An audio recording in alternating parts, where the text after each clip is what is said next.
All right, guys, next step, the trigger assembly. In this packet, which I just dumped out from here, we have trigger,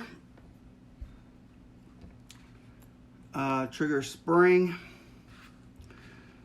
we have hammer here, spring, release mechanism, and 2 pins that are going to hold it in place on the lower receiver.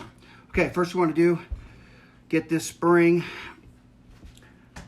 onto the trigger. The easiest way I found is if you push up, make sure it goes on this way. I'm putting it right here.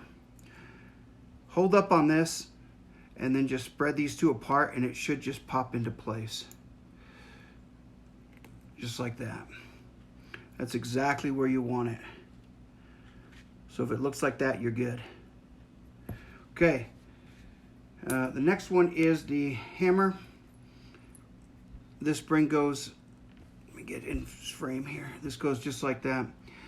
You're gonna have to use a little bit of strength to get these over